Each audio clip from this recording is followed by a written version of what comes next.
Hey, what's up? It's the Dead End Road Show, episode 81, coming in hot, coming in energized. I feel so much better than I did last week. If anybody fucking bothered to listen to that 20 minutes of whatever the hell that was, because it was, I don't know. I needed to get something out, and I probably should have just held off, but I felt like I needed to stick to the schedule, and so that's what happened there. And so I think I'm going from the shortest episode to perhaps the longest, and we're gonna see. But I brought in some extra help for that, and I needed some backup, maybe to keep me in check, maybe to keep the vibe in check. And so I got some backup here, and yeah, so. That's what I'm known for, is keeping the vibe in check. That's my whole thing. Yeah. So it feels like we never stopped. I don't know. I'm still waiting to be introduced. I think it's already happened. Like, you're already here. You're already in it. It's Bill and Ian. It's like it never stopped. Happening. I'm happy to be here because I've been listening to your podcast since January, and I'm a fan. Like, I'm really a fan. So to get the chance to be on the show is like, look it's at that. It's very exciting. Now imagine if you had listened before you were on the first stint. You know, you would have been like starstruck the first time, and now. It's true. What I'm saying is, you don't want to take this opportunity for granted. Well, I mean, I'm the one that left, like, of my own. Yeah, I know. Yeah. And then I had to beg to come back. Yeah. I really made you crawl. I was banging down your door. Yeah. So, I feel like, for this episode in particular, I was like, you know what? I might need somebody to be like, hey, are you going too far with this one? And so I needed like a springboard here. And so I was like, you know what? You wanted to be back on the show, and it's sort of the timing made sense where I wanted to do this topic because you have some familiarity, and you didn't necessarily go as deep as I did, which is fine because you have maybe fresher eyes to it than I do at this point. That's a great way to spin a lack of research on my end. I love it. You know, I could make a silver lining out of anything, I guess. But we will get going with that. So I mentioned a deeper dive at least an episode ago, and I wasn't sure if I wanted to do it. And to be honest with you, I'm still not sure if I wanted to do it or not. Too late. It's happening. Because I know. I did too much research, and the reasoning is that I want to talk about what's going on with Say Anything and the lead creative force and figurehead. I guess. Is that what I was under the impression we were doing a deep dive on the Taylor Swift Maddie Healy rumors. I went in on that Twitter trending topic on the Maddie Healy again, and I can't bother with that shit. It's just like, oh man, this guy's a racist. Okay, cool. All right. Phoebe brought him on stage though the other night. I don't know what that means. So Phoebe Bridgers. What does that have to do with Taylor Swift? Well, she was opening for Taylor, and so she brought Maddie Healy to play guitar on her set, and then he was hanging around afterwards. Okay.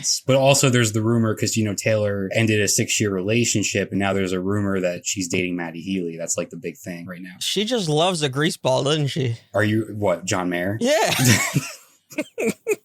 She just loves a racist greaseball. I don't know what it is. A racist greaseball who's good at music. Unfortunately. There's little evidence. I don't know. Anyway, but yes. So I wanted to take a look at what's been going on with Say Anything and the creative force and figurehead, Max Bemis, because the way that the creative output has sort of flowed out of Max Bemis, and sort of the way that he and then his family has disengaged, and engaged with social media and the fans has been very odd and at times off-putting. They put a lot out on social media is the real thing. and it seems to be equal parts misunderstood and then also like extrapolated into strange angles. And we'll try to get into all of this. And I know I'm being very general and sort of obtuse, but we will get into sort of all of this. Yeah, you need a way to sort of introduce us to this mess that is ahead. Yeah. So, but what I want to get upfront about is that I want to try to avoid like being an armchair psychologist about a lot of this. Smart. And that's also I'm gonna try, but that's also very difficult to do whenever you have somebody that is very open about their mental health, specifically their bipolar disorder. Mm-hmm. And then you also have somebody that is a creative who is writing about mental health and their own, struggles with it. But then you also have, at the same token, them being open about their struggles on social media, which is a very different thing than artistic output. So there are different angles here, and I think a lot of them are getting conflated. And again, we will get into it. And the other thing is that I want to avoid needlessly talking about the children that are involved because they're fucking children. I phrased that improperly. They're children. So like that makes sense. They're unfortunately part of the story, but like I feel that they shouldn't be because they're children. Yeah. So I would like to avoid talking about them as much as possible. But again, this is messy. So for those that are not familiar, Say Anything is a emo punk band, and they've put out several albums since early 2000s. Most famous of which is 2005's Is a Real Boy, and that is where it is probably their most well-known album, and it is where the sort of myth of Say Anything begins. And I have to use the word myth and sort of the meta structure of Say Anything itself. And that sounds very pretentious, but it's kind of hard to avoid being pretentious when you talk about Say Anything. And the whole story of the band and Max and the music is sort of all wrapped into one. Because he wrote the album while going through a manic episode, as he was discovering that he was bipolar. He had to be chased through the streets of Los Angeles, supposedly by Max Winkler, who is the son of Henry Winkler, which is an interesting detail. And the album did very well. It's what they're most known for still to this day. Singles like Alive with the Glory of Love and Wow, I Can Get Sexual Too. Was he a teenager at that point, early 20s? He was, yeah. He was like 18, 19 at the time. Yeah. So there are tons of fans that still to this day only like that album. Oh, that I didn't know. And that has become, really? Yeah, I didn't know that. Yeah, it has become a sticking point and sort of a point of reference and a point of like contention for Max Bemis and his following output throughout the rest of his career. Where at the same time, he's like very appreciative that people like that music, but then we'll say things like on the album I Don't Think It Is, Destroy Our First LP, and things like that, and then other lyrical references to Is a Real Boy. And even though technically that's not the first LP, that's what the one that he's referencing because he doesn't really consider the previous one to be first one. So this may not seem important, but it kind of is. So there's just a large contingent of fans that only care about Is a Real Boy, and they think everything after that is garbage. They only like that album. And they think that every successive album has just gone downhill from there. That's so interesting to me because it is a very vast catalog that Say Anything has. And I think there's, I just don't know if Is a Real Boy is that fundamentally different from a lot of the other stuff that's come after it. Like I think the only outlier really is I Don't Think It Is. Yeah, well, yeah, that's its own beast. Yeah.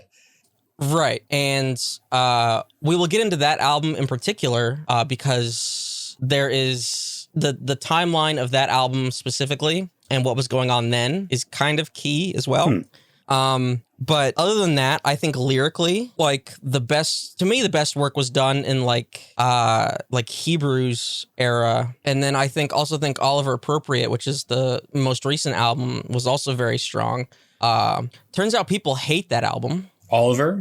Yes, which I felt was a terrific sort of send off and capstone to Say Anything, the project. And so at the time that Oliver was released, which is still the most recent Say Anything album, he had released the album and then ended the band. He called it a breakup, but like he's the only like consistent member, the only creative force really that is like, no, like it's his band, right? And so he ended There it. was also a very personal letter that he came out with around the time of that album, right? I think when he released the first single for it.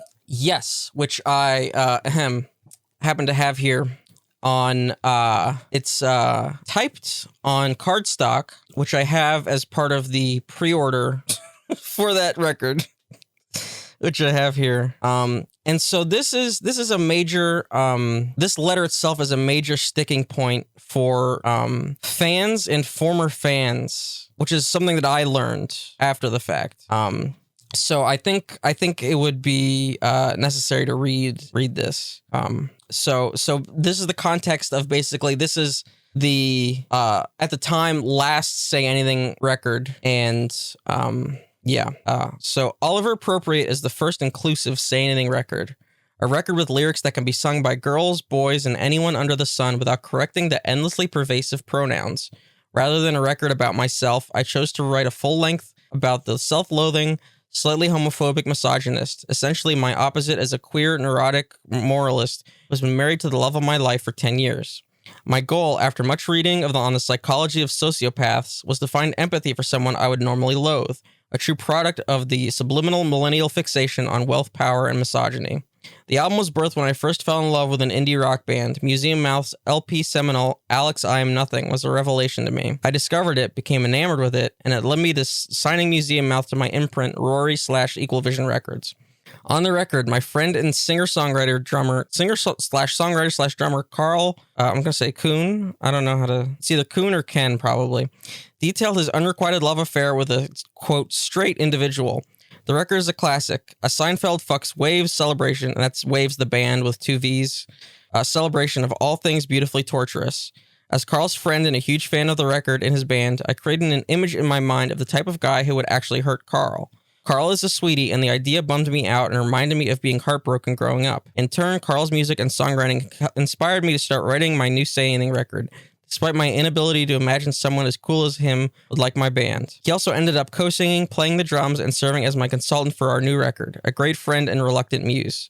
Carl even gave me the honor of contributing the first, quote, non-Max Bemis written Say Anything song, Your Father, in which he plays himself, the hero of my latest concept record, which in this case is more like some kind of sad myth. That record is Oliver Appropriate.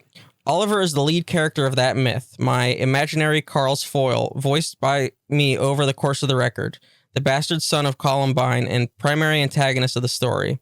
He's also a thinly veiled critique of new age masculinity. Oliver is the singer of a burnout emo/indie punk band past their peak, a serial cheater, a junkie, a man who kisses boys at beer-soaked Coke parties as some kind of ironic joke instead of because he actually allows himself to find them attractive in an emotional sense. My grayish monogamous bisexuality has always been a truly comfortable, if a bit ambiguous, place for me, but trying to understand and sort of becoming Oliver, in the loosest sense one can imagine and creatively speaking, showed me what it's like to fear it. My obvious answer as a new father was that Oliver simply didn't have supportive enough parents for his wiring. Though the meaning and interpretation of every Say Anything song is subjective, the album, in order, chronicles 2 days and 14 songs.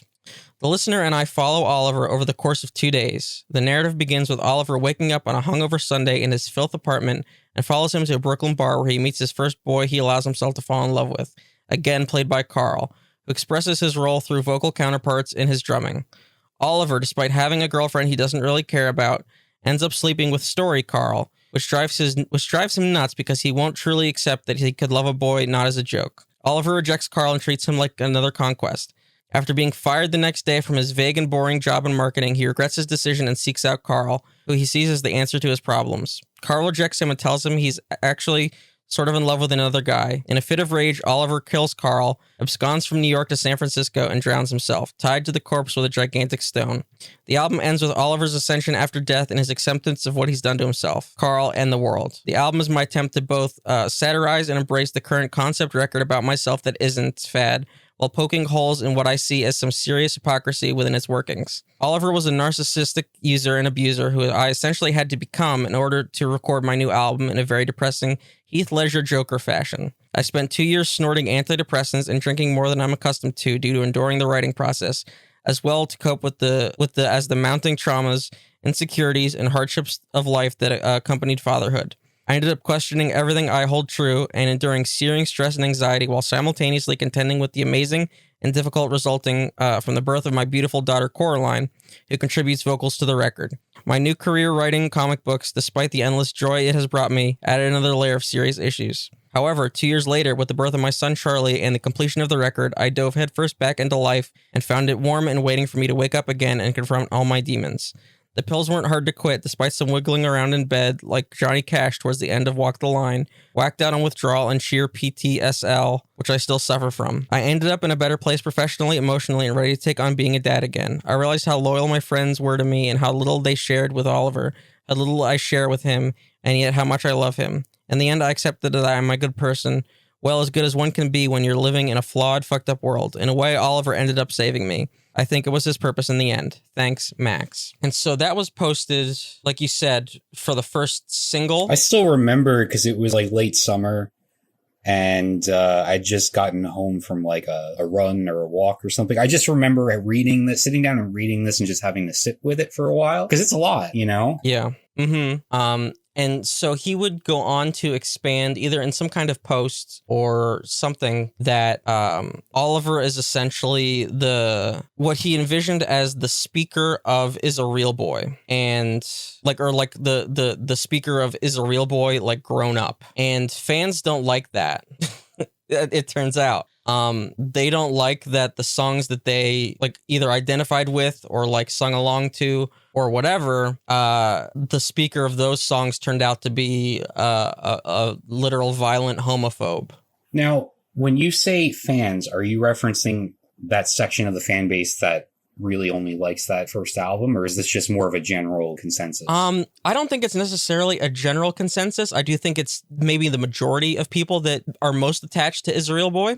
But I think my reading is that there's some overlap, but I also think that this is people also becoming jaded with the band and Max, and then sort of lashing out at his most recent output. So interesting, that anger, though. That's my sense. Because I looked at that letter as something, because he's, you mentioned Hebrews, which I think was the album, or maybe the 2 albums before this one. There was so much of that was grappling with like aging, right? Like aging out of his career, aging out of relevance. And this letter feels a lot like it's confronting the past, but it's also growing from the past. So I had an opposite reaction to like the angry fan that is like, why are you ruining my favorite album? I took that as something as like, this is him trying to grow as a person and learn from the past, not like reject it outright. You know what I mean? Yeah. And so one of the sources here that I want to talk about is the video that is posted to the Bemis family YouTube channel, which is a whole can of worms, the whole naming scheme there. This was posted 2 years ago, August 2020, so like in the middle of like lockdown, I guess, called Max Bemis Update WTF Edition. In the beginning, he talks about how a lot of his music has been sort of misinterpreted, and that has in turn sort of misinterpreted him as a person, where people look at the lyrics to Is a Real Boy in particular and assume that was him, that he was like this party boy going around Playboy style, whatever, whenever he was just, in his words, like reacting to the scene that was around him and sort of I think ironic is the wrong word, and I don't think he uses that word, but like sort of playing with what was around him. Like you think about, and I think he uses this example too, the song Molly. He doesn't use like the lyrical example, but he says like every man has a Molly. There's the lyric, "You goddamn kids best be gracious with the merch money you spend." Like he's not being serious there. He's talking about like other shitty, like he says, misogynistic bands that were in the emo scene at the time that were taking advantage of women and like underage fans and other shit at the time. Yeah. And his sort of, looking at the scene as a whole and his place within it and critiquing it and all that, that's been like a constant throughout his career. I mean, the next album that followed is a Real Boys called In Defense of the Genre, right? So it's always been a big part of his music. Yeah, right. Like, and it's just so funny that like, and maybe this is like an issue with, I guess, media literacy too, where people assume that the speaker of a song is the singer, right? The speaker of a poem is the poet, and that is not the case. That is not how writing works, an example that like is I guess recent to me, but is probably like outdated. Is like I just got into baby metal recently. You know how they were like sort of like kind of a fad like in, I don't know, 7 years ago, where they were like playing like late night shows and shit like that. Well, like their big song is called Megitsune, and that's like a play on kitsune, which means fox. And the chorus of that song is all of like the lyrics like literally are all about how like women must be prim and proper and seen and not heard, is like basically what they're saying. But then it's like, well, I'm a fox, and so I'm not going to do that. But like I saw comments that are like, yeah, this is a great song, but I don't know about the lyrics. It's like, it seems kind of, misogynistic. And it's like, no, they're doing the literal opposite. They're doing the literal opposite. Just because they're saying the words does not mean that they're like endorsing that. They're saying that I'm not adhering to that message. Like it's just like wild what right. Like how people will interpret lyrics that are right in front of them. You know what I mean? So like he's not like, and it's easy to say that like whenever you relay what he's saying in this video that he's being defensive. And he's definitely not. This is not like the sort of YouTube video where like he's like, I got to set the record straight. I got to do this. He's just talking, and so it is just kind of wild to see like the drastic misinterpretations of his own art. But the rest of the video is the probably more I don't want to say more interesting, but the wilder aspect of this story, where he talks about his quasi relationship to Kanye. Who? Okay. Yeezy. Yay. No, I'm kidding. I don't know what to call him. I don't know what to call him anymore. So he explains that at this point, so this was 2020, that several years prior that he got in touch with Kanye West somehow through, I don't know, people that know people. I don't know how famous people operate.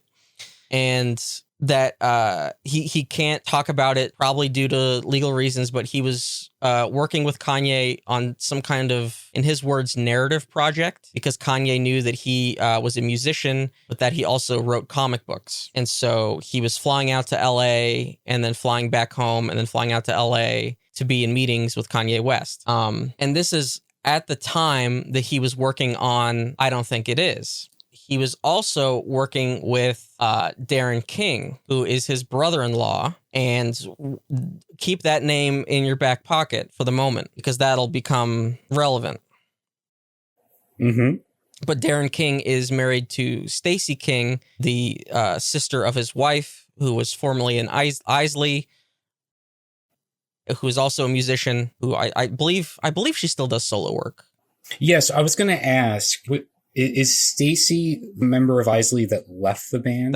Yes. And she was like primarily she was a co-vocalist. Or at least one of their lead singers, right? Yeah, she left. I'm not quite sure on the time frame. It was prior to their, I want to say it was 2 albums ago, but they've kind of been inactive. Mostly, yes. I would attribute to Sherry, Max's wife, having 5 children.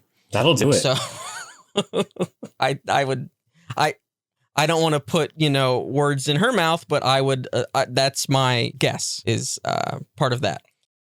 Was the name of Stacy's one of her solo was it? I think so. I think you're right. Yeah. Mm-hmm. Yeah. I have not kept up with that really side as much. I'm not sure if she is still active or not because they all have like families and shit. Sure. No, even that solo project was at least 5 years ago. Maybe but anyway, so Max is working with Kanye, and so is Darren King in some capacity. At the time, Max is working on the album. I don't think it is.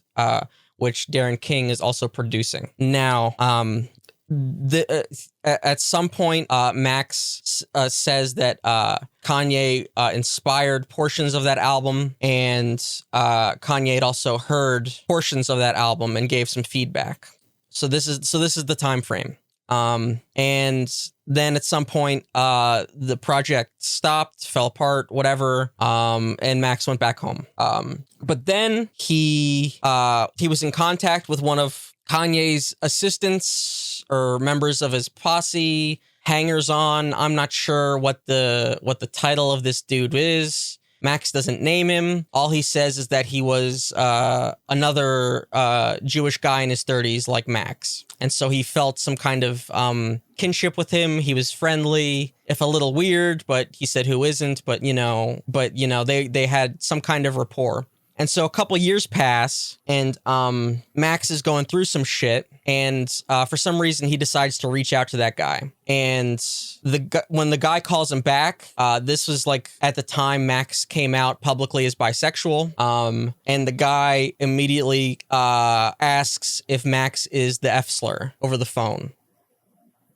Which is just a crazy way to talk to anybody, especially somebody you barely know, whatever. And then somebody that's just newly out. Just a wild thing to ever do to anybody. It's horrific. But the long story short is that Max says this guy sort of like broke his brain. And while Max is sort of having some kind of spiral where he doesn't really know what to do with his career, and is like sort of going through an episode, this dude convinces him to end Say Anything as a band and to focus on being a writer instead.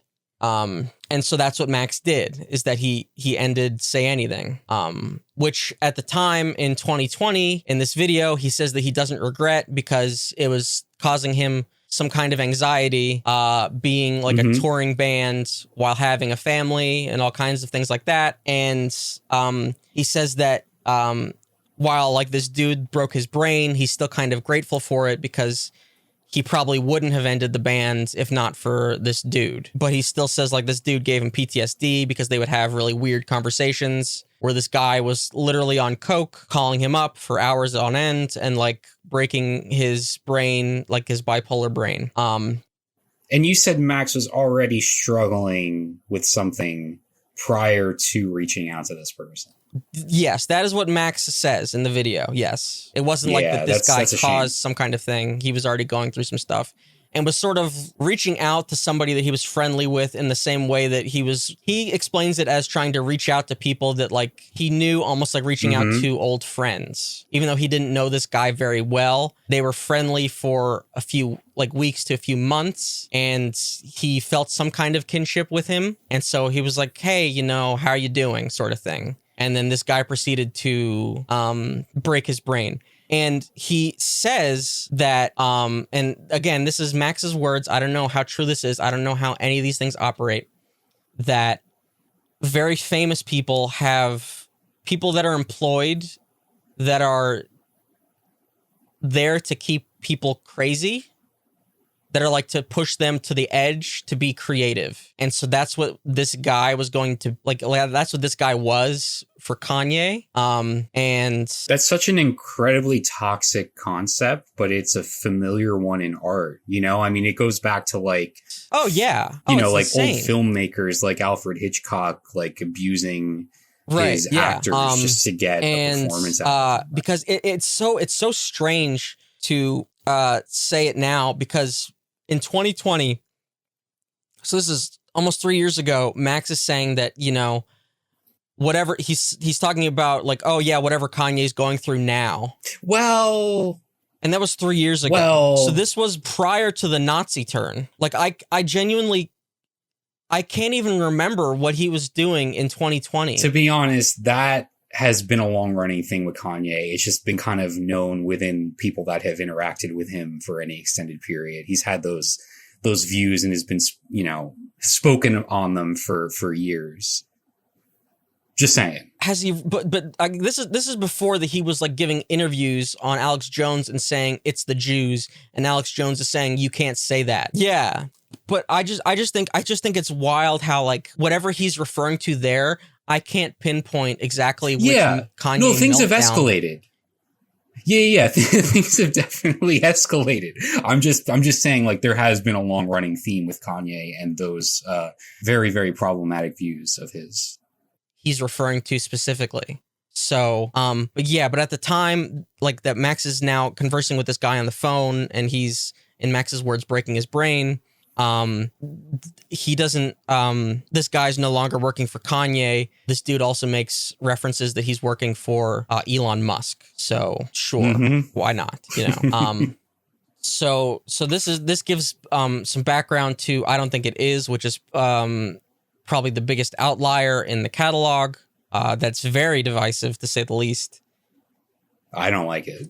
Yeah, I can see that, you know. Personally, like, I don't. It's probably the album I listen to the least, but it came out at a very crucial time when I was, like, having a breakdown. So, like, I have a weird attachment to it. But again, sure. I listen to it the least. Well, part of that too is probably how it is purposely hard to listen to, even just from, like, a production standpoint. Like, it's not aesthetically or you know, audibly pleasing to listen to. Right.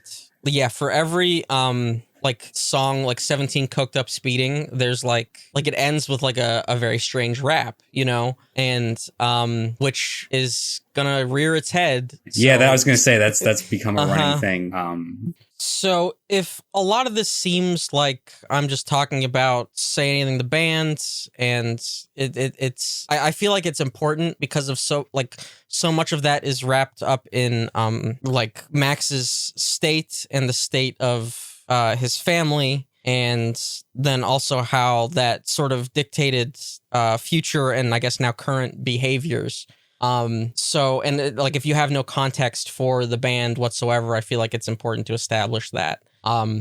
So at the same time that all of this is going on, Max does something called the Song Shop, and he has done this, I guess, since 2010, if his timeline is correct, based on the video where he says that he's done it for 10 years. And the Song Shop is basically, you pay him and he writes you a song, and it's a set amount of money. And I think that you can get a short song, which is like, I don't know, a minute long or a minute and a half or something like that. Or you could pay for a full song, which is like 2.5 minutes or something like that.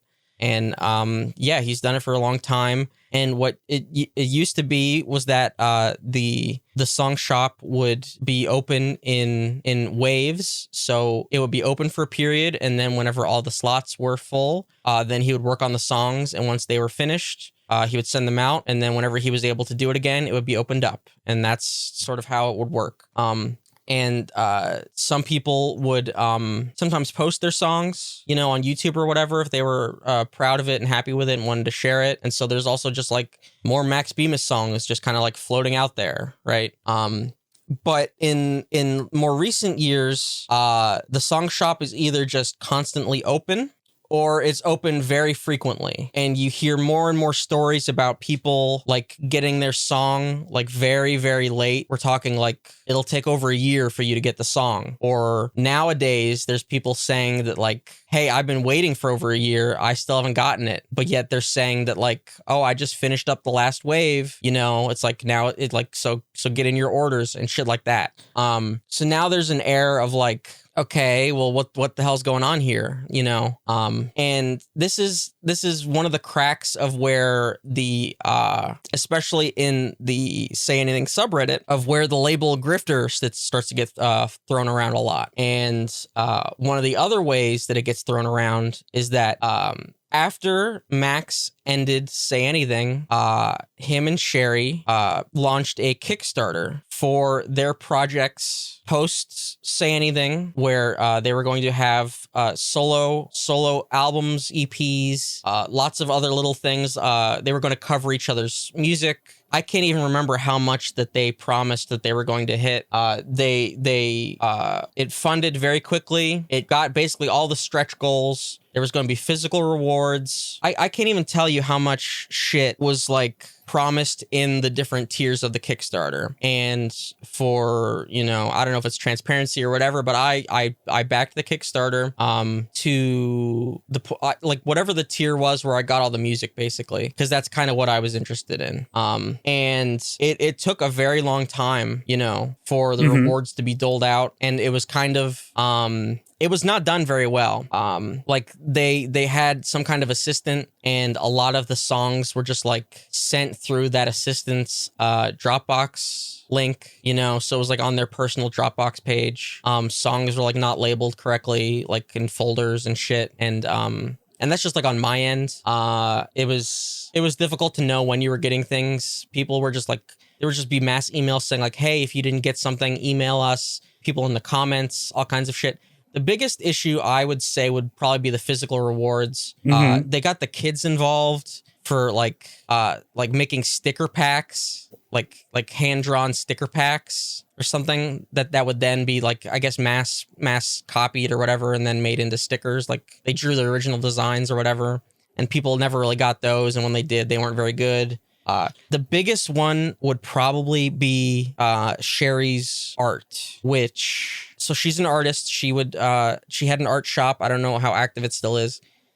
And so you could get she was doing for the Kickstarter at a certain tier, you could get a tattoo design from her. And this was a big deal for a lot of people, especially me and my sister, because we were big fans at the time, and we wanted to get a matching sibling Say Anything tattoo. And we were like, well, isn't this fucking perfect if we get a Say Anything tattoo done by the dude's wife? It's amazing.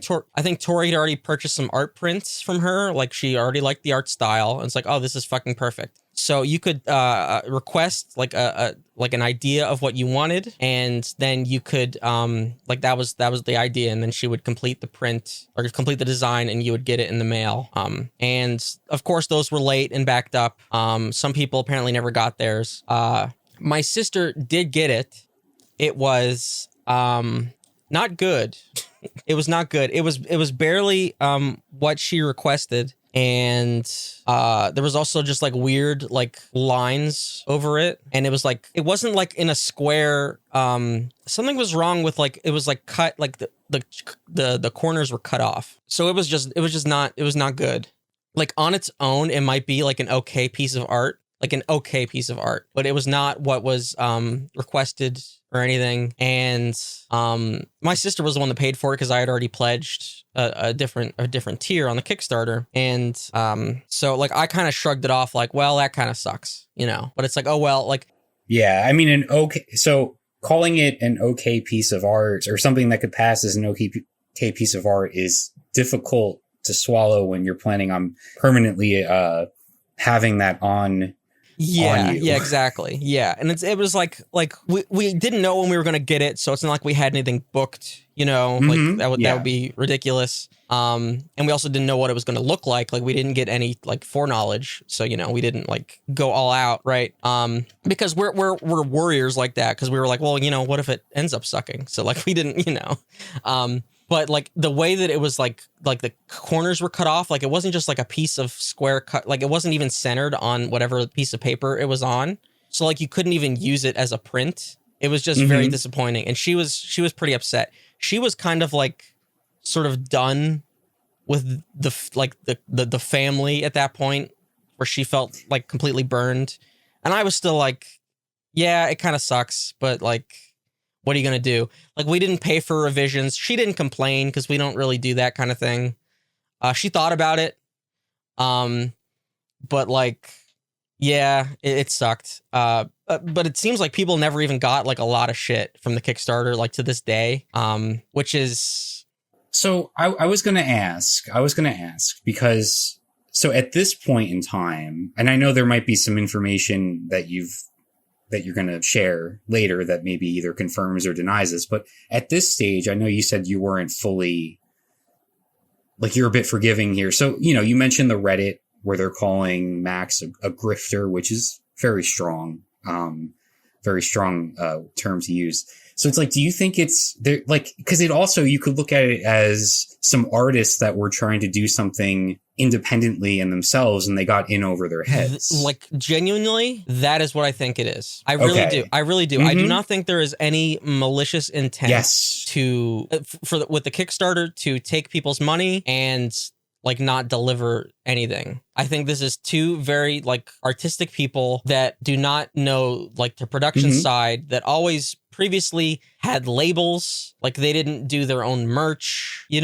that they basically hired an assistant, and at the time that assistant was really more of a nanny than like a music assistant, even though like, because my sister almost applied for that job. Like that was how big of a fan she was. She was like, based on what they were looking for, where they wanted somebody like that could do publicity and marketing was what they said they were looking for. She was like, oh, I can do that. That would be amazing, but then like based on like Instagram posts and all kinds of stuff, like that assistant was like helping take care of the kids. Like that assistant was a nanny. And like maybe that person still had that kind of background and was like going to do those kinds of things, but they were also helping take care of the kids in their house. So like, that's at least from what you see from public posts, though. Like, you don't know the full background. What you see from the public posts. But like I said, they were on the Kickstarter page, like, fielding requests, and like concerns from fans, and managing the Dropbox with the digital music rewards. But I think they truly got in well over their heads. I do not think that they like, especially with stretch goals. And you hear this all the time with like Kickstarter shit where like you set out to do one thing with the project, but then you hit like the stretch goals where like, fuck, well now we got to come up with like all these additional rewards and you're not necessarily planning on doing that. And this is not to absolve, like if you say you're going to do a thing, you have to do a thing. And when it gets to the point where like, yeah, well it's bad, you can call it bad business, which it is, but to call them grifters and accuse them of like being malicious about it, I think is just a step too far. So I truly think they got in over their heads. I think the work that would have been required to like fulfill all of that in a timely manner would have required a fucking team, and they did not have that or were unable to do that. And maybe like some of the funds should have been allocated for that, but I kind of think that they were clueless about it. And yeah, they probably didn't have that allocation in their mind when they set those goals to begin with. They were probably trying to put, monetary amounts that would cover their own work on it, right? So that's probably part of it too. Yeah. And so, and again, some of this is like Reddit posts, so you can't really know how accurate this shit is. But like, they were like maybe going to move at the time, or like, possibly keep their house or downsize their house, something like that. They've kind of been weirdly public about their living situation, which I just think is a very bad idea. Like people knew their address. Yeah, I don't love that. Which I think is just the worst idea in the world. People knew where they lived because they had a very distinctive house, like the way that they decorated the outside, and they were very public about what town they lived in. So people knew exactly where they lived, which I think is just the worst possible idea ever. As someone who doesn't really have a public presence like myself, I mean, I'm doing this podcast, but besides that, like I wouldn't really want that for myself. And so the fact that these are, musicians who have a fan base, and from what you explained here, a section of that fan base that it feeds really into is unhappy. How public they are about. I don't want to like make a judgment and say things that they shouldn't be, but it's things that they shouldn't be. You know what I mean? Like, some things should just be like, that doesn't need to be out there. And I think one of those is where you Yeah, I mean, I also think that's like societal like, too, because I feel like everyone just overshares online. Not everyone, but a lot of people do. Like you see that a lot. They have a big issue with that. And I feel like this feeds into a lot of the fan dynamics where fans know far too much about them. And so then fans feel entitled to pass judgment about how they're raising the kids. To be fair, we can't blow that back on them. Like that's a fan issue. Like you need to check yourself there. But I know what you're saying. No, exactly. Like people going crazy about the way that they homeschool the kids, how late the kids are staying up, all kinds of like shit just because of Instagram posts. And it's like, this really is not your family. Why do you care? Why do you care? Like, unless you like literally see like one of them like hitting the child or something, where there's like an immediate concern. Like, why do you care? Like I don't, I think homeschooling is like personally weird, but I don't care. It's not my family. It's none of my business. I don't care that it's public posts. It's nothing to me. That's them. Like that's them. Like it doesn't affect me just because I like the music, and in a way I like want the. Yeah, I'm sorry. It was just because it's incredibly stupid to pass judgment on that because there are so many factors why someone would do something like homeschooling their kids. And those factors are not necessarily going to show up on Instagram. Like, you just don't know. You're getting a small little piece of their life. You don't. No, you don't. And like, you're getting a small piece that either they like is curated, right? Yes. Or they aren't intentionally showing. Like, they don't mean to show, right? Like the address thing, like I don't think they're technically saying like, hey, this is where we live. We're broadcasting that intentionally so everybody knows where we live. That's just a byproduct of the oversharing.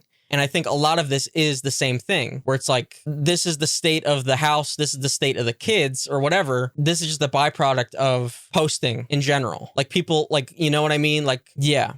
And yet none of this surprises me because, Max and Sherry, they've both been artists that have like worn their hearts on their sleeves, through their work and everything. So it just doesn't surprise me at all that they would approach social media like this. It's just a shame that it has, these side effects. Right. Yeah. So the last I'm kind of going a little out of order here, but the last thing I wanted to mention about the sort of whole background between the music and the the myth of saying anything, that whole idea was the parallels between Max and the author that we've talked about in the past, probably a very long time ago at this point. Bret Easton Ellis. And well, it's not as bad as you think. I mean in a creative sense. So yeah, luckily we're not going into present day Bret Easton Ellis weirdness. But the way in which Max, he made Is a Real Boy, and then later on when he was older, said like, that wasn't me in those songs. It was this character Oliver. But it was part of me, and I am also kind of Oliver, and I appreciate Oliver. That whole arc, right, that we sort of went over, has distinct, almost identical parallels to the way in which Bret Easton Ellis approached Patrick Bateman from American Psycho, where he wrote American Psycho and he would give all kinds of interviews and he would say like, oh yeah, Patrick Bateman is not based on me whatsoever. What are you talking about? Like, he's a psychopathic killer, blah, blah, blah, blah, blah. Has nothing to do with my life. Then he writes later on in his career, 20 years later, he writes Lunar Park, which is a fictional, not autobiography, where he is the main character, where he's going through some shit and some of his characters are coming to life, including Patrick Bateman. And through that, he basically admits that he was Patrick Bateman the whole time and that he wrote that character about how much he hates his fucking dad and all kinds of shit. And he now finally accepts Patrick Bateman like as himself. And yet both of these situations, it's still within the context of their arts, right? Like you still have, it's a novel and an album. So it's still worth keeping in mind for, you know, like the people you're talking about who really just get too, I guess they just get carried away with their own interpretations because it's still art at the end of the day. Yeah. And no, it's just very, it's like how exactly like these two line up, you know? And I have to say that Max mentions Bret Easton Ellis in the Kanye video, in another update video, and in the podcast that we're going to talk about a little later. So I wish we didn't have to talk about Kanye and Bret Easton Ellis on this podcast, but you know what? It makes sense. I get it. I get where you're going. It's, you know, it's part of the story. Yeah. So let's move into a little bit more of the present day. In between, people noticed a lot of other weirdness, like in between Max left Twitter and moved basically to Instagram, but this was before Twitter turned into more of a steaming pile of shit than it already was. Because he would sometimes tweet a lot, and it was again a situation where people would misinterpret his tweets and just like sort of attack him. And this, to your knowledge, this was not Max's assistant taking control of his Twitter. No, it's funny that you say that. No, but it's funny that you say that now, though, because now the just Max Bemis and Saying Twitter Easton accounts Ellis, are run by an assistant, and they are now in lockstep. They now are just used exclusively for promotion. Oh, all right. And so people noticed a lot of weirdness where like old classic Say Anything merch and records they would just like sell them, you know, on their Facebook page. They were doing a lot of live streams from their house, like from their iPhone of varying quality. They were on Cameo, and so people are like, okay, hurting for cash, I guess, you know. It's like, yeah, okay, right. Well, that's not fair. I mean, that's just, those are all things that indie artists do because the landscape is terrible and it's hard to make money. Yeah. There was weirdness because that assistant was a Say Anything like super fan, and it seemed like they were living in their house with their children. But again, it's like, this all just like, none of my business. Why do we need to know? Why do we need to know? You know? Exactly. Is this Reddit? Is this mostly Reddit? This is mostly Reddit. Okay. It's so strange. Is it strange how siloed it is to Reddit? Because that seems like the go-to place for this type of stuff. But like, it's weird how almost none of it breaks containment. Like you search on Twitter and like it's just like fans just like, yeah, I'm excited for these upcoming shows, or like people talking about like, you know, like Alive with the Glory of Love. We're fans of this person's shuffle. music. This is a throwback, you know, just like innocuous like everyday shit. And then you go to Reddit and it's just like the world is crashing, you know. It's insane. It really is. Like, because I thought like so like there's a like if you browse the Say Anything subreddit for 5 minutes, there's an ongoing thing where somebody will be like who has clearly not been on the Reddit for more than 5 minutes, where they'll post like something very innocuous like, oh yeah, I was at the New York show last night, they were awesome. And then it's like just rude shit like Max looks like shit here, and it's like, what the fuck?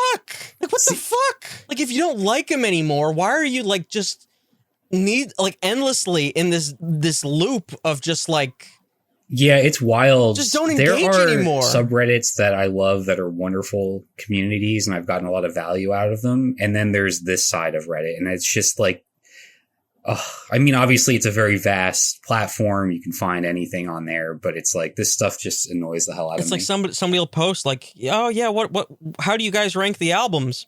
And then it'll be just people like, yeah, this is how I'd rank them before everything went to shit. Just like, okay. It's nuts. Oh man. Yeah, it's nuts. It's like, you people are no fun to be around. I'm going to go back to Twitter. No, it's crazy. Which is a crazy thing to say, by the way, like driving someone back to Twitter because it's a better environment. Right. Yeah. You go back to Twitter and then you see like video footage of a live mass shooting. Like, it's nuts. You can't. Mm-hmm. But like it's just a loop. It's literally just a loop of the same feedback. Like, people talk about echo chambers. Like, this is really one of them. Yeah, I mean, it sounds like the people who really hate this artist and want to be vocal about it, they found each other and they've really sort of pushed everyone else away, right? Because like you said, you got these people kind of innocently coming in, wanting to comment about this band that they like, and they're, you know, you're not going to stick around if you're seeing these just instant, you know, hateful comments. Like, who would want to be part of that community if that's what you're getting in return? Right. Yeah. Right. So in another instance of having too much information, probably being too open, and so Max did a podcast which he put on Bandcamp, which is an odd place to put it, but he also has music there, so it's like, okay, fine. I'm not gonna question his For money, though? Like, did he charge for the podcast? No. So like Bandcamp, whenever I don't know how Bandcamp works, whenever you want to put something out there for free, if it has to be name your price, but that's what the podcast is listed as. So you can, if you put in 0, you can just download it, which is what I did. I don't know if you can just stream it on Bandcamp, to be honest. Like, whenever I've used Bandcamp for artists, I've either, if it's something that they've put up for name your price, I've given like $1 or whatever. Or if it's something that they're selling, I buy it. You know what I mean? I'm generally not sure how like a podcast works on Bandcamp. Like, I've never really engaged with that on Bandcamp. But he put out a podcast. He put it in 2 parts for some reason. So it's 2 20-minute halves. And people pull out what they think are like smoking guns out of these podcasts, where he's like, oh man, he's lost it here. This is just a manic episode. And oh boy, this is like, he's lost it completely. And I listened to it, and I downloaded it and I popped it into my audio editor, ready to like pull out clips of like, oh, well, this is pretty bad, right? And I ended up not pulling out anything. Mm-hmm. Just because it seemed quite innocuous. It seemed like regular Max. If anything, he was a little more rambly than like usual. Maybe not usual, but like a little more rambly than like the Kanye video, like where he had more tangents and shit. But like, I don't know, he seemed lucid and everything. Like, he circled back to the points he wanted to make. Like, kind of like we do on here. Yeah, it was like nothing worse than, you know, me at my worst. You know, I don't know what that says about me, but like I you know, like I feel like people are just like seeing what they want to see in anything that he does at this point. You know, totally. So he calls it at one point the Dark Souls of podcasts, which I now can't use. So thanks for that, I guess. So one of the big things that gets shared around now, again in the Reddit, but this has now made it outside of the Reddit. I saw this mentioned on Instagram at least once, is that in the podcasts, he admits to, and the trigger warning for sexual assault, I guess, that in the podcast he admits to assaulting a sleeping Sherry. And I was like, when I heard that, I was like, oh my God, that's because like before I was like, a lot of this I can just kind of brush off and be like, well, you know, if he hasn't delivered shit from fans, like to fans, right, that's really shitty. But like, I'm not about to take my anarchy flag down from my room, you know. But it's like, when I heard this, I was like, oh my God, like, okay, well, maybe I need to reevaluate some things. And not that I needed proof, but like, I kind of wanted to hear it if he really admits to it. And this was still public. So I was like, wait, this is still public? Like, this wasn't taken down? Like, that he does, like, that he just flat out says that he did this? So I couldn't fucking believe it. So I listened to the podcast in full.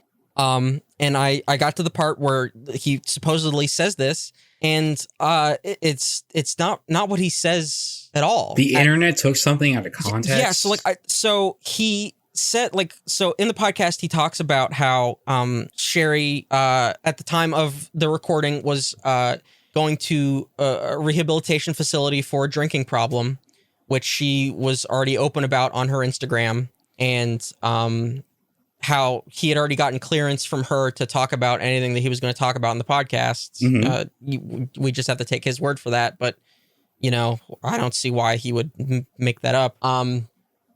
And he says that again, this is being way too public. They're also very public about their fucking sex life, where it's like, nobody needs to know that.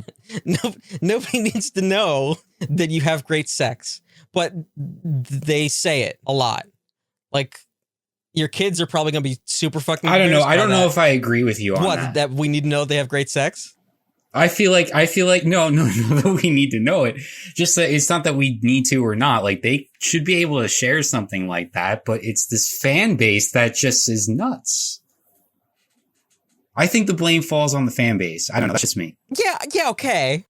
Yeah, I guess. I don't know. It's just like it gets to a point where it's just like, I don't know. Like, he even says like that it's embarrassing. Like, he like kind of apologizes where he's like, yeah, it's almost like hearing that like your parents do it or whatever. But like, okay. Oh, what? Like for his actual kids in the future? You don't need to say it. No, like telling his fans. Well, there's like anybody listening. Yeah, I get. And that says a lot about I'm taking it out of context. He's being like jovial about it. But you know what I mean? Yeah, he recognizes that it's like out of pocket for him to say, but he says it anyway. But anyway, so at the time of recording, Sherry is in a rehab facility for alcohol abuse. And he throughout the podcast, he talks about, you know, part of her struggles and part of the family's struggles with that.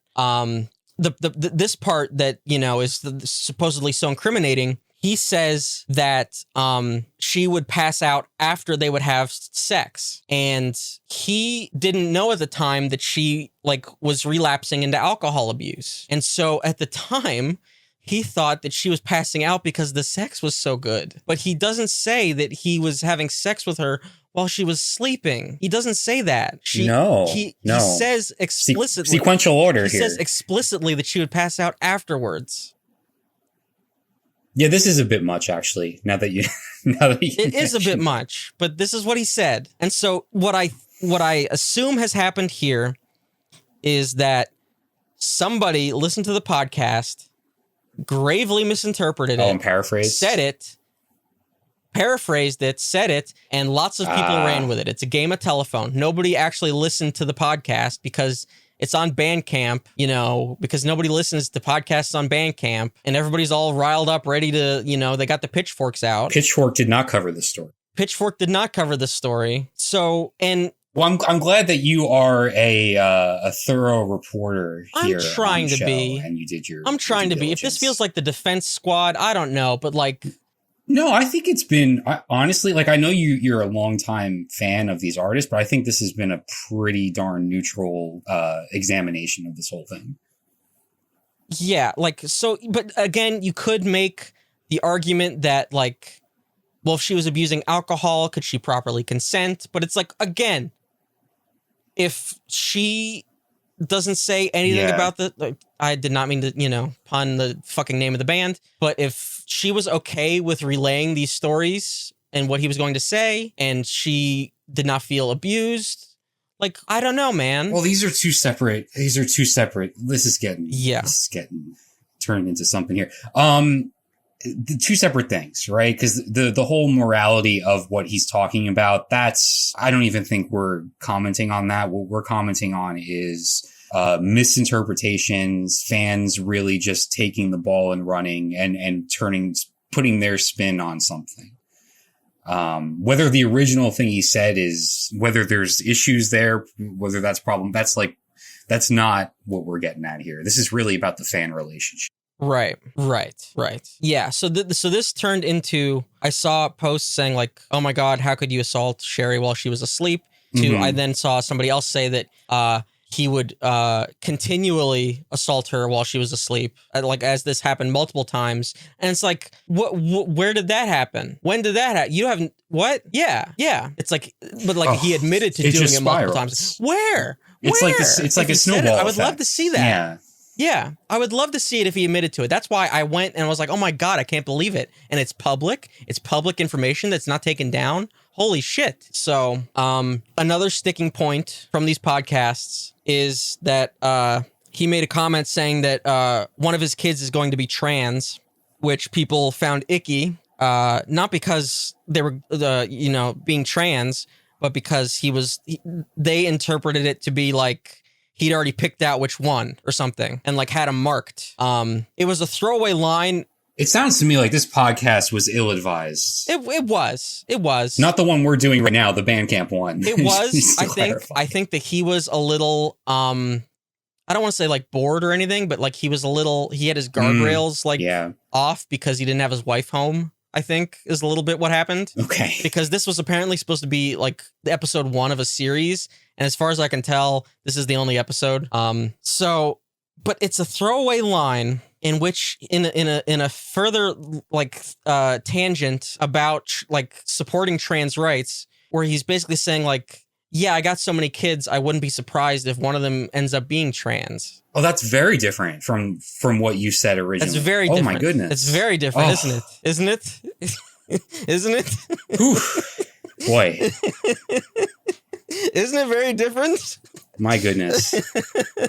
I should have let you finish. Isn't that very different? He was just he was like making a joke about like how he has so many kids. It's like, yeah, one of them might end up trans, like just because of the odds, like the numbers. Not like, oh yeah, this one is definitely. Just look at them. No, he didn't say anything like that. Yeah. Yeah, so people will not only take what you're saying and construe it and put a new meaning on it, but they'll have their own agenda behind it too, which is just sad. Yeah, so the other information in the rest of the podcast was that like the family doesn't have any money. They're so broke that they couldn't afford to like file for bankruptcy. And that his mom has to sometimes like give them food. So like they're in dire straits, but he's also like, please don't pity me. Like we were privileged artists for so long or whatever, and like that the family is overall happy, even though they're going through these struggles. This was not like, woe is me, like, please send us cash kind of thing. This was just talking about the state of the thing. And like people go wild with that. And by the way, if one of their kids is trans, right. Yeah. Then that kid sounds like has supporting parents, which is far from a given in this day and age. So just throwing that out there. So another thing that I don't know where people found this, to be honest with you. I didn't even know how you would go about finding this. But they discovered that they sold the. This is another thing that gets misconstrued. That they sold. Max sold the rights to Say Anything songs, and technically, he sold the publishing royalties to Say Anything songs, which is different than selling the rights. And also, like, pretty common in the music industry. No, I don't know. I generally don't know. I've never into the, like I don't even know how you would go about doing this, but it actually is fascinating because you see the breakdown of the earnings from Say Anything songs on streaming platforms, on so you get a good look at TV and how film little rights. Artists actually make. Yes. So like this doesn't mean that he no longer has the rights to Say Anything songs. It means that he no longer gets royalties from the songs. Does that mean we're not going to get Is a Real Boy (parentheses Max's version? No, actually we could conceivably. Yeah. Okay. just wondering. Yeah, no, this is the streaming rights to like the original song. Like he still has the copyright. Like this literally says included rights, sound recording, copyright included, no. Rights, streaming, sales, sources, internet streaming, AM, FM, and satellite radio, digital downloads, CD sales, TV, film, commercial placements, and performances. Wait, so if he made a new re-recording, he would get all that back off of, from the new recording? So it is kind of similar to, because the Taylor Swift thing, she's had her masters sold, right, from under her. But it is kind of similar when you break it down. That's what I assume. So, yeah, I believe it's similar. Although he still owns, he still owns the copyrights. So music is weird. So there are rights to the songwriting itself. There are rights to the original recorded performance, and then there are rights to it being played publicly, and then there's the like rights for it being played on the radio and streaming and TV and all that. So there's tons of different rights just for a song itself. So literally all he sold are the royalties from the catalog for a lump sum rather than like waiting for the trickle of royalty checks to come in. So like the last 12 months breakdown is like 31% Alive with the Glory of Love, 16% Wow, I Can Get Sexual Too, 10% Baby Girl, I'm a Blur, 5% Every Man Has a Molly, and then 38% was everything else. It's very interesting. And of course, people are, speculating what they're doing with the money. It's like, dude, they're probably using it to keep the fucking house. Like, we shouldn't. You see, that's just people taking a step too far. It's like, yeah, like this interesting breakdown of how the industry works. That's one thing. But now why are we speculating on how they spend the money? Right. Just stop. It's like, I get, like, this, they did not make, like, they did not post that he was like, hey, go check out, like, go buy the rights to my songs. So it's like, no, this was not, like, he was not advertising this. I don't know how people found this shit. I don't know if somebody was in the industry and they found it. But, like, so yeah, I was sold 38 days ago as of our recording. But it's something that is misconstrued. He did not sell the rights to the songs. He sold the royalties, which is different. So he still owns the songs. He still owns the copyrights. They're still Say Anything songs. He still has them. So now we're getting into the very present day. We're like in the last couple weeks now. Well, we're getting there. So at some point, and again, I don't know why they would say this. At some point, Child Protective Services was called on their household. And it's, again, not our business. Right. We've established that for sure. Not our business. Not our business. We shouldn't know. They shouldn't have said anything, but he did in an Instagram post. And so it seems like it was somebody close to them. And so it seemed like it was Sherry's brother Colin was the speculation. But now it seems like it might have been Darren King is the current theory. And the reasoning for that is Say Anything released a new song because they're back. He brought the band Fred back together. And right? With Fred is back with his at least second stint with the band. Wait, he was with the band once before for I didn't realize. I must have touring capacity. I actually saw him with the band for the Is a Real Boy anniversary tour. Fred was in that incarnation. But the original drum. And I saw that for the New York. Yeah, the New York shows, the opener is the Color Fred. Yes. I don't know. I don't know what was going, like if the Color Fred was still trucking along or brought back. I don't know what was going on there. But yeah, but Say Anything has its original drummer back, who was not in music. He became a bodybuilder and like fitness guy.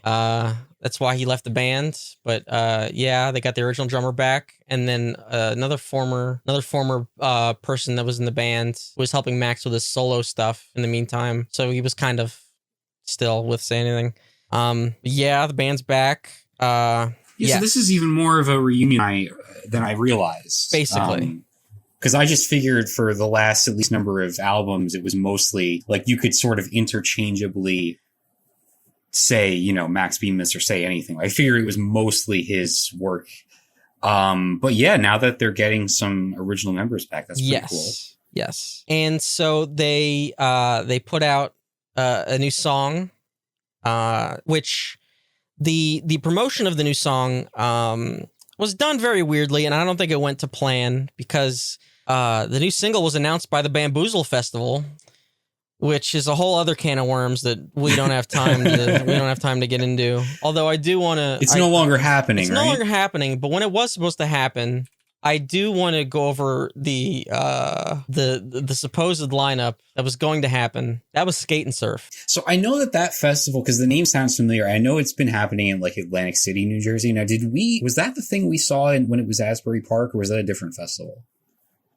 Oh, Skate. Oh, okay. Does that exist anymore? Or did they move that out of Asbury? Oh, all right. That was pretty cool. No, that doesn't exist anymore. Nope. Yeah, it was. I want to get the lineup because it's quite interesting.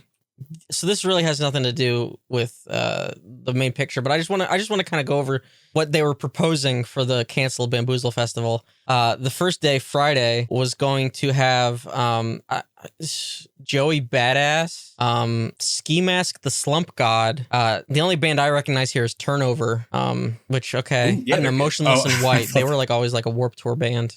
Saturday was going to have Flyleaf. What? Oh, yeah. So Flyleaf, Limp Bizkit was going to be there. Oh, podcast favorite. Yep. Say Anything, Mayday Parade, Steve Aoki's Emo Night Dance Party, and all kinds of other shit I don't know. And then Sunday, I guess, was the day that they were really hoping people would show up for, because they had a Boogie with the Hoodie. I don't know who that is. They got Papa Roach was going to be there, Rick Ross, Young Gravy. You know, you got to have Young Gravy there. And then I guess the headliners were Finch and Saves the Day, performing in Reverie for the 20-year anniversary, performing the album that everybody hated except me. So, that's... I don't even know what to say. That's how that was gonna go. So personally, like, no judgment to anybody who was excited for this, but this is like my personal nightmare. This lineup. This is like the hauntings of my my teenage years when I really didn't fully develop my taste in music. Again, no offense, but yeah. Oh god, Hollywood Undead was gonna be there. Remember them? I do. So yeah, they didn't sell enough tickets, and they also didn't get the permits in, so it was canceled. For the greater good, I would say. But I think people were not getting refunds, which is a major bummer. But no, it's rough. It's rough. Do you know what outlet they sold the tickets through? I don't. I really don't. No, I don't think it was Ticketmaster. I think it was like more rinky dink. Yeah. Ticketmaster blows, but I mean, I think it was also like, you know what I mean.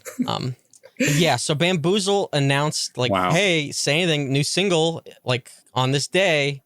And then the day that the single was supposed to drop was the day that Bamboozle was canceled.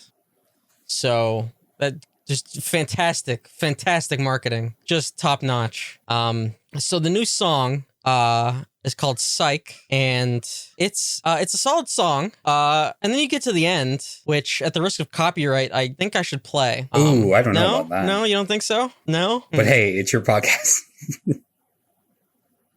Personally, I don't think so, but it's your show. What, just because of the content or because of the copyright? Good arguments for both. But this is your grand segment here, so. Okay. Well, I guess content warning for suicide. I'm the guy that has Bud Dwyer on the cover of my fucking podcast, so. This is my crime too, okay? It's like I'm gonna describe in ironic terms that convey I'm a sick guy. Oh, I got away with destroying my lover's true life. Me and Connor would drink to our lawyer tonight, and he never once mentioned how he also freed Cosby. He still takes stacks to clean lies right off me. The iceberg fits. You'll think Say Anything. Billy Zane shot himself. So will Darren King. I forgot about the Cosby line. Fuck. Mm-hmm. I forgot about the Cosby line. Shit. Yeah. Yeah. So if you didn't catch it, he says that Darren King is going to shoot himself. Darren King being the brother-in-law? Yeah. Yes, Darren King being his brother-in-law, who, again, he worked with on I Don't Think It Is, which is also the last album to have weird rapping, and who is now speculated to have called CPS on his family, but, like, again, not our business. I don't like what. It's just like, why is he including this kind of shit? You know, like. Yeah, it's funny because, like, we're talking about all this stuff, and it's like. Just it's worth keeping in mind. This was all just kind of laid out publicly by them, the family or some, Max himself or. Like we were saying before, how, like, everything before, like, it was all artistic license, and Is a Real Boy he was doing things like he wasn't talking about his own experiences quite the same way. He was discussing what he was seeing around him, but then he was like writing about maturing into fatherhood, all the kinds of different subject matter. But everything was never everything was always so metaphorical, like there was so much poetic language used, and now it's, yeah, my brother-in-law is going to shoot himself. Like, what? Like, I truly, like, that's the thing, is like, before it's like, oh yeah, fans don't know how to, my lyrics are misinterpreted. They don't really quite understand what I was trying to convey, which is fine.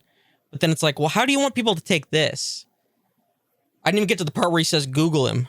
He says at the end, Google him. Yeah. So if you didn't know who Darren King was, you should Google him and find out that he's my brother-in-law, who I want dead. It's like, what? Okay. And it's like, all right. So, like, again, like, this is a guy that makes concept record. Like, I'm trying to find I'm not trying to run defense. I'm just trying to find the most charitable, like, reading of this I can. It's like, all right, so you have other songs. Is this part of a concept record here? Like, is he in on this? It's like, I don't think so. There seems to have been a falling out here. Yeah, because based on what you saw on social media, it sounds like a falling out, and that falling out has made its way very personally into the music, not in a good way. and so they played this live, and he includes this part too, including the Google it, which sounds cringier when he says it live, to be honest. Yeah, I just don't. I don't know. I truly don't. It's like, I was just like, it's like, it doesn't match the rest of the song either. No. It just it feels very tacked on. It's like the rest of it was produced. I think you might have said this in a message to me or something, where like the rest of it feels produced, and then this was just sort of tacked on. It was either you or my sister said that. Okay, yeah, but right. Yeah. Yeah. Like, what do you expect anybody to do with this? I don't know. And it's. But no, to a degree, like, the bulk of it does sound like a sort of, a classic sounding Say Anything song. It's like, yeah, we're back, we're making new music. That's fine. And then you get to the jarring ending and you're like, what do we do with this? It's weird. It's just weird. Right. But they're on tour. They're doing, I think it's just like New York and LA dates, I think. And they seem to be going well, People on Twitter are really enjoying the shows. Like, they are. Yeah, it's just like whenever you mention any kind of like, I had a good time at the show on Reddit, then you get mobbed with, oh yeah, just waiting for it to crash and burn or for him to cancel dates. It's like, but then at the same time, it's like there are comments where like from like a year ago where it's like, yeah, he should just stop with like, like trying to use his family for, sympathy and just get back to Say Anything. And it's like, okay, well, he did. So now what do you want? Like, yeah. Right. You're never going to Yeah. When people are involved in these, like, I guess you call them parasocial relationships or honestly invasions, you're not going to satisfy them because they don't want to be satisfied, because then their obsession would end. They got to have something to latch onto. Fans have a right to be upset if they got a song shop and it was kind of shitty, or they're still waiting on a song shop, or they never got one and like communications stonewalled. Like that's shit. That's really shit. Or like they commissioned Sherry's artwork and it wasn't very good, or they're still waiting on that. Or Sherry wrote bitch on one of their pieces of artwork, which is something that happened. And she said that she was in an argument on the phone or something, and so she was just doodling and wrote bitch. So she didn't say it out loud, but then she shipped the artwork with that, which is... Whoa, that is okay. All right. Quite an excuse. That's bad. Yeah. So like there's all of it's bad business. Yeah. That shit is rough. That's rough. And like there isn't really a good excuse for it, except for the fact that like these are messy people. And they put too much of themselves on public. So whenever you see that and you're a person that is waiting or pissed off about like orders you placed, and they're doing something else, and you're like, they should be working for me or rectifying my shit, you're gonna get upset and you're gonna get too invested in it, you know? But like, they're fucking messy. And that's just what it's gonna be. Like, I'm not like, you know, saying that that's good or all right, but it's just what it's going to be. That's just the state of it. And like, yeah, they should do better about that. Like, especially like they're charging money, you know, like, yeah, it's fucking rough for everyone. Like you're charging money. You got to deliver that shit. Like, you know, like if somebody orders a book from me and it's damaged or, you know, the printing got fucked up and I didn't realize it, you know, like I'm not just going to like stonewall. Like, you know, I know how this shit goes. Like I'm not operating at that kind of scale. Okay. So you haven't written bitch inside of any of the children's books that you've sent out. Not yet. I might have a bad day. We haven't gotten to that point. So, but you know, like I know how this shit goes. Like, you know, like I know how to send out orders and you know what I mean? Like I do similar shit. Like, so people are paying money for your stuff. But there is that divide. Yeah. Yeah, there is that divide between feeling entitled to a service that you paid or a product that you paid for, and then just also digging into someone for your perceived, like what you perceive their personal life to be, right? Like there's a boundary there that I feel like has not been honored. Like, yeah, I don't think that they are intentionally taking people's money and not delivering. I just think that they're way over their heads. They've got a lot of friggin' kids, you know, they got too much shit to deal with. They're broke as hell, I guess. And, you know, that's a lot to deal with. But the best way for them to get out of that would be for him to tour with his biggest band. Like he said 3 years ago that, you know, he wasn't going to bring the band back for 10 to 20 years. So like maybe he was forced into it because of the money situation or whatever. But like, you got to do what you got to do, you know? So I don't know. But yeah, like the Kickstarter shit was really rough. The song shop shit is really rough. The podcast was weird. Podcast definitely weird. Yeah. I think a lot of that was misconstrued. I think doing the podcast was misguided for sure. As you know, I shouldn't throw stones in a glass house, but I think it was misguided. And probably for the best maybe not for the best if it's still getting misconstrued that it's locked to Bandcamp. But yeah, I you know, I think that's what it is. I think I covered everything. That's sort of what's going on. I this didn't go the exact way whenever I first started the research for it to go. I didn't set out for this to be like sort of a you know, a takedown of like a minor celeb or, you know, or like a call out thing. It's not. So that's what I didn't want. I didn't want that to be in the first place anyway.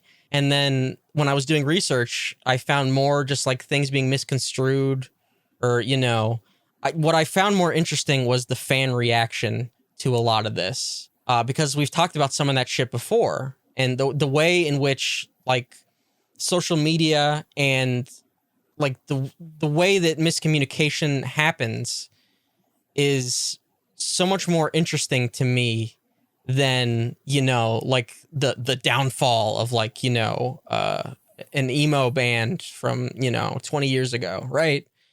Yeah. Well, it's interesting because I think, you know, from our end, you know, we're towing a line here where we're kind of presenting everything in the best context that you can present it in. Right.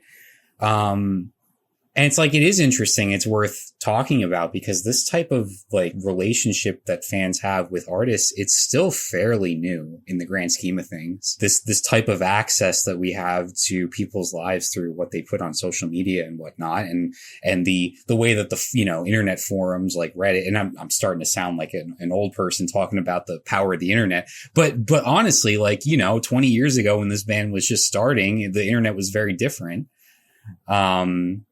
I don't know. It's just, you know, with more information and more transparency, sometimes you see issues arise like we talked about here. It's unfortunate. I hope I did enough research here and like gave the full picture because we've been recording for 2 fucking hours already. So so I think that's going to do it for this episode because there's no way we can include the rest of this shit in this part. But yeah, we're gonna see what we're gonna do next So yeah, thank you for listening. I really appreciate it. Hopefully this deep dive was of some value, at least. Really appreciate you listening. If you have any thoughts, video at deadendroad.co. Check out the website. I've posted some new shit there. Check out the Ko-fi page. I'm trying not to, like, again, I guess this is related. I'm trying not to use social media as much. Like, I haven't been promoting shit, which is probably to my detriment, but I've been trying to use the Ko-fi page similar to like a social media thing where I just like post what is going on and what I'm working on there. So you can just like check and follow that if that interests you at all. Yeah, I think that's it. Thank you, Ian, for joining me for this dive into Reddit, I guess. And yeah, I think we'll see you on the next one.